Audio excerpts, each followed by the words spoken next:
Get the worksheet used in this lesson, as well as hundreds of others, at Mathcation.com. This video is about how to simplify square roots. You can get the worksheet we use in this video for free by clicking on the link in the description below. When talking about how to simplify square roots, you have to know what a square root is. A square root is another way of saying what number times itself takes us back to an original number. Another way of thinking about this is to use actual numbers. So if we wanted to find the square root of, let's say, 9, what we would need to find is what number times itself would get us back to our original number, which in this case was 9. There is only one number that when you multiply times itself will get us back to 9. In this case, the number is 3. So the square root of 9 is 3 because 3 times 3 equals 9. Another important thing to mention is this symbol. This symbol denotes when you are finding the square root of a number. This symbol is called the radical symbol.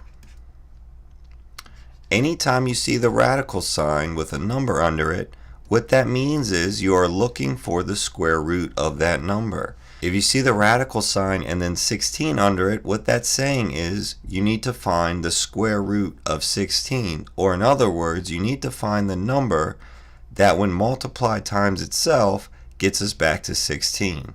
In this case, it would be 4 because 4 times 4 equals 16. The last thing I want to mention is something called perfect squares. A perfect square is when you take the square root of a number and the root is a whole number. The square root of 100, for example, is a perfect square because the answer is 10. However, the square root of 56 is not a perfect square because its answer is 7.48. So the square root of 100 is 10, which is a whole number, which makes it a perfect square. And then the square root of 56 is 7.48, which is not a whole number and is not a perfect square. So let's jump down to a couple example problems to show you how to simplify square roots. So when simplifying number 4, it says find the square root of 64. What you're looking for is what number times itself will get us back to 64. In this case, the square root of 64 would be 8 because 8 times 8 equals 64. So our answer is going to be 8. Number 5 gives us a square root of 16. You have to think what number times itself gives us 16. 4 times 4 is 16, so the square root of 16 is equal to 4. The last two examples of how to simplify square roots we're going to show you is number 9 and number 10. Number 9 says find the square root of 36.